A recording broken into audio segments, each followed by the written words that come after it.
એન્જિનિયરિંગમાં છોકરો ભણતો તો થર્ડ યરમાં તો મને મળ્યો, પછી ખાજીક વાત કરતા હતા. Because I like meeting students, કારણ કે દે આર ધ એચ.ટી. પટેલ સાહેબ હમણાં કીધું એમ ફ્યુચર ઓફ ધ કન્ટ્રી. એટલે સાહજિક એની સાથે વાતચીત થઈ. મેં કહું હાવ યુ સ્કોરિંગ? તો કે મારી પાસે અત્યારે મારી 2 કેટી છે. હું કેમ તું સારું ભણ્યો નહીં? તો કે Swamiji do you know the modern trend? મેં કહું શું?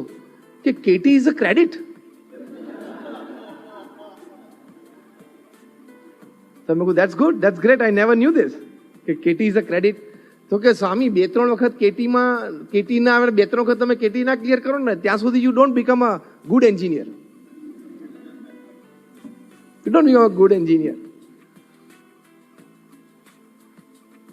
એટલે એવા ખોટા એટીટ્યુડ રાખવાની કોઈ જરૂર નથી.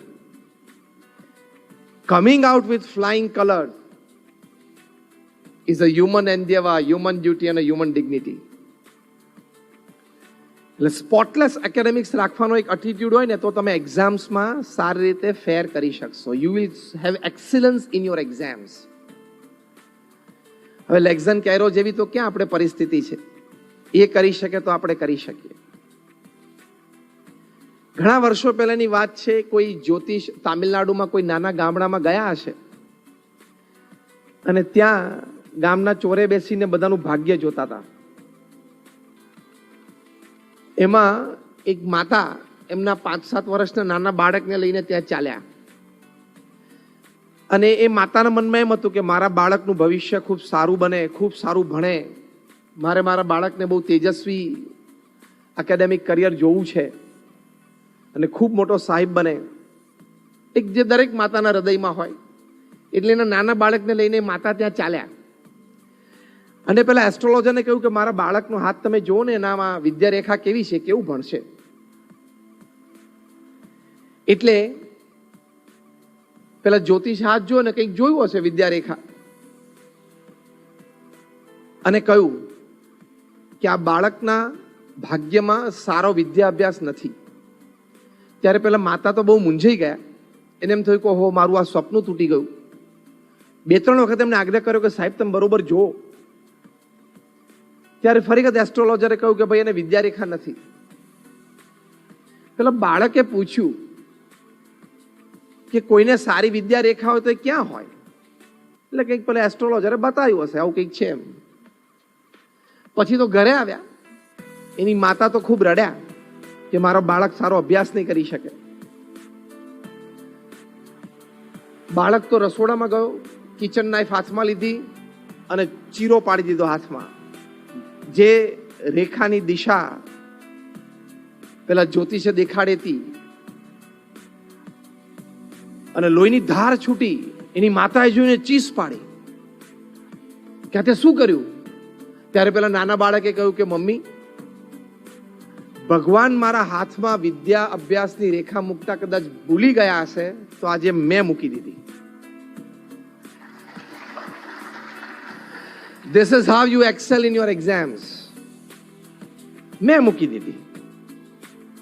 હું અભ્યાસ કરીશ, સારો અભ્યાસ કરીશ, પરદેશ ભણવા જઈશ અને પરદેશ ભણાવીશ પણ ખરો. That little boy, he went to England for his studies. He became MA with English from Oxford University. Later on, he became visiting faculty at Oxford. And he also became the President of India. I'm talking of Dr. Sarvapalli Radhakrishnan.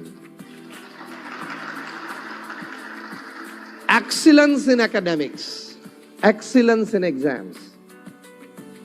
તો આવા દ્રઢ મનોબળ સાથે તમે ચાલો તો શું ના કરી શકે? અને તમારી પાસે 2-3 સારી પ્રોફેશનલ ડિગ્રીઝ હોય તો યુ રૂલ ધ વર્લ્ડ. કેમ્પસમાં કંપનીઝ આવે ત્યારે આપણે શું કામ લાઈનમાં ઉભા રહીએ? એની ઓફિસે તો કોઈ દિવસ લાઈનમાં નહીં ઉભું રહેવાનું. કેમ્પસમાં શું કામ લાઈનમાં ઉભા રહીએ? They should come to you personally. એવું એકેડેમિક ક્વોલિફિકેશન હોવું જોઈએ કે ગૂગલ કે માઇક્રોસોફ્ટ કે કોઈ પણ એમએનસી નો એચઆર તમારું નામ સાથે તમને શોધતો કોલેજમાં આવવો જોઈએ.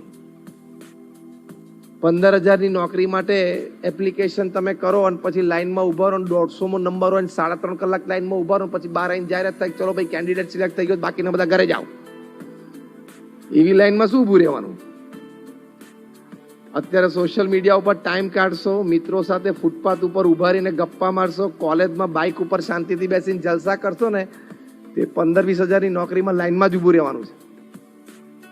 બહાર સહેલું નથી. અત્યારે તમે બધા ઇન્ક્યુબેશનમાં છો. પેલું નાનું બેબી જન્મે ને બિચારું પ્રોટીન વિટામિન રહિત હોય ને, એને બહુ એનર્જી ના હોય, પ્રીમેચ્યોર હોય ને, એટલે એને પેલા ગ્લાસ ક્યુબમાં રાખે, એટલે એનું બધું પોષણ કરે. એમ અત્યારે તમે બધા ઇન્ક્યુબેશન સ્ટેજમાં કહેવો, તમારા માતા પિતા તમારું બધું પોષણ કરે, પૈસા આપે ને, ફી ભરે ને, ટ્યુશનના પૈસા ભરે ને બધું. ઇન્ક્યુબેશન સ્ટેજ માંથી તમે બહાર આવશો ને રિયલ રોડ ઉપર, ત્યારે બહુ ચોખ્ખી દેશી ભાષામાં જે સમજાવે છે ને કે કેટલા 20-100 થાય ને, દોડે દિવસે તાર આવી જશે. આઈ નો મોર દેન about 10 boys who have done their MBAs from renowned universities.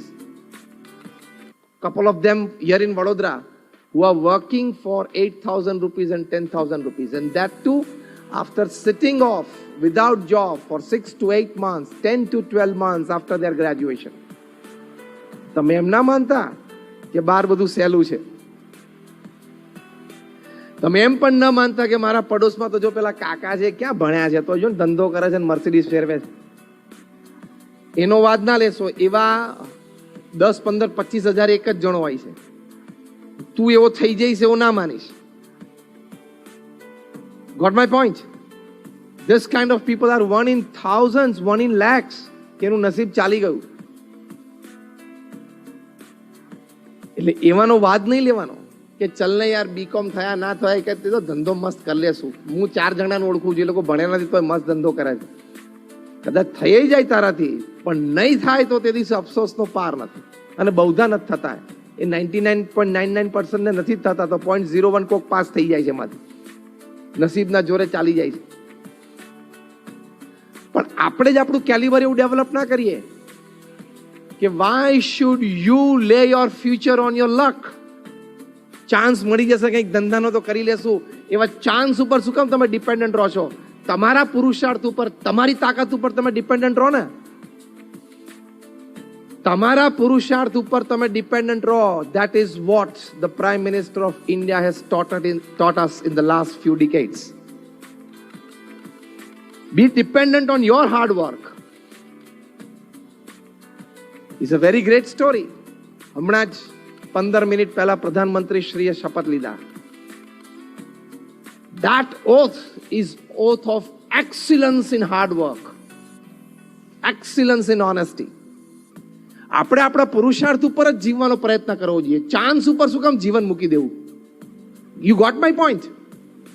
અને પુરુષાર્થ કર્યા પછી ચાન્સ ઓછો મળે ન મળે તો પણ તમને એક રે ઓફ સેટિસ્ફેક્શન રહેશે કે મેં મારો પુરુષાર્થ કરી લીધેલો. I tried all excellences that were available to me for my academic qualifications, for my exams. પછી કદાચ રિઝલ્ટ ઓછું બધું આવ્યું તો તમને એટલીસ્ટ ધરપત તો રહે કે ચલો મેં મારો પુરુષાર્થ કરી દીધેલો. હવે કદાચ ઓછું વધતું પરિણામ પ્રાપ્ત થયું તો I will try for the second time. પણ પુરુષાર્થ જ ના કર્યો હોય અને પછી ઓછું પરિણામ આવે ત્યારે તમે રો તો તમારી પાસે આશ્વાસનનું એક કિરણ પણ ના હોય ને. પેલામાં તો આશ્વાસનનું એક કિરણ હોય કે મેં પુરુષાર્થ કર્યો તો. So excellence in exams, in short, excellence in academic career, excellence in your academic course is your dignity. અને ભણેલો વ્યક્તિ હોય અને from academics, common senses, knowledge, wisdom, એ બધું ધીમે ધીમે એક્સપિરિયન્સ થી સ્પ્રાઉટ આઉટ થાય. You stand out. 10, 15, 25 માણસોની વચ્ચે એક આવો સારો ભણેલો, બુદ્ધિશાળી, કલ્ચર્ડ, વાઇઝ મેન ઉભા હોય ને, એ જુદા તરી આવે. He stands out from the crowd. તો એક્સિલન્સ ઇન એકેડેમિક કોર્सेस માટે હંમેશા પ્રયત્ન કરો. તમે MBA થઈ જાઓ, CA થઈ જાઓ, CS થઈ જાવ, 3-4 ડિગ્રીઝ ભલે ને 24 વર્ષ સુધી ભણવું પડે, ભણી લેવાનું. પછી people will want you. People will come to you. Companies have to come to you. અને તમે કેવી પોઝિશન ઉપર બેસો, કઈ કક્ષાએ તમે જાઓ, એ તમારી કલ્પનાની બહારની વાત છે. If you decide for excellence in academic courses, in your academia, in your exams, to score the best and at that being at the top. પૃથ્વી પર એવા માણસો છે જેનો 5 કરોડ પગાર છે, વર્ષે 10 કરોડ છે, 25 કરોડ છે, 50 કરોડ છે, 100 કરોડ છે. તમે ગૂગલ પર જઈને નામ નાખજો, જ્યોર્જ આલિસન, ઓરેકલ કંપનીના સીઈઓ છે, જે સોફ્ટવેર બનાવે છે. Since last 5 years on an average, his annual pay is $200 to $250 million. એનો વાર્ષિક પગાર $200 million છે. તમે જોજો, હું તમને નામ આપું છું, ઓરેકલ અને જ્યોર્જ આલિસન. આ ખબર પડ્યું કયો આંકડો બોલ્યો?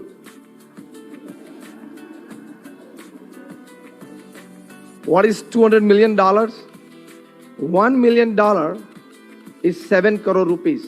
જો ડોલરનો અત્યારે તમે રાઉન્ડ ફિગર આપણે લઈએ કેલ્ક્યુલેશન માટે 70 રૂપિયા. $1 million એટલે 7 કરોડ રૂપિયા થયા. $200 million એટલે 1400 કરોડનો પગાર થયો. 1400 crore rupees per annum is his salary, his pay. એટલે 12 મહિનાના 1400 કરોડ. એટલે દર મહિનાના 125 કરોડ રાઉન્ડ ફિગર લઈએ છીએ આપણે. રોજના 4.5 કરોડનો પગાર. તું વડોદરાની કોઈ પણ કોલેજમાંથી MBA થઈ છે, તારી જિંદગીમાં આટલું નહીં કમાતું.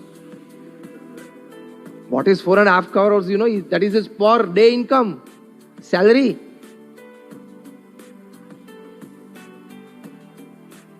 મારે તમને એટલું જ કહેવું છે કે તમે પણ એ કક્ષા સુધી પહોંચી શકો છો if you decide for excellence in your academic courses and exams. If you decide you can